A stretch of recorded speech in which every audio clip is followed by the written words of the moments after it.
नमस्कार, मी संजय वजरेकर। इतिहासाच्या पाऊलखुणाच्या माध्यमातून आपण मागच्या व्हिडिओमध्ये जुनागड संस्थान कसं विलीन झालं होतं हे पाहिलं होतं। स्वतंत्र भारतामध्ये आपण पाहिलेलं होतं की 500च्या वर अधिक संस्थानं होती। त्याच्यामध्ये जुनागड, काश्मीर आणि हैदराबाद ही तीन मुख्य होती।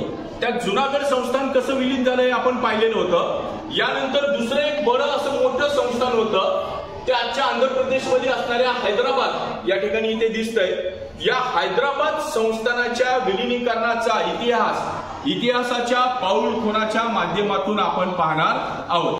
भारत स्वतंत्र झाल्यानंतर हैदराबाद संस्थानाचा अधिपती होता निजाम मीर उस्मान अली खान। निजाम मीर उस्मान अली खान 4.5 फूट उंचीचा पण अतिशय काळेबाज, धूर्त, औरंगजेबाच्याच रक्तातला असणारा हा निजाम त्याच्यासारखा अत्यंत कपटी असा होता।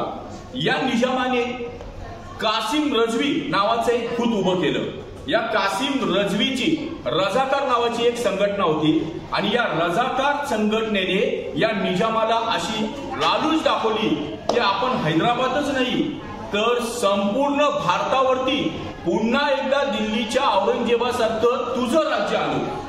त्यामुळे हा निजाम हुरळला।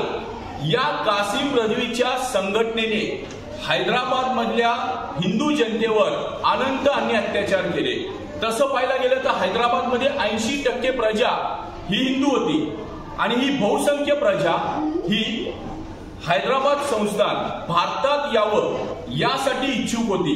परंतु कासिम रजवीच्या दहशतीमुळे आणि त्यांनी केलेल्या अन्याय अत्याचारामुळे प्रजा गप्प होती।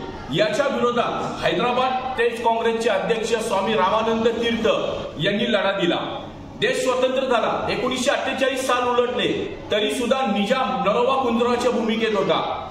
उलट त्यांनी पाकिस्तानला 20 कोटी रुपये कर्ज रूपाने दिले। इतकेच नव्हे तर भारतीय चलन बंद करण्याची घोषणा केली आणि हळूहळू त्यांनी आपले रंग दाखवायला सुरुवात केली।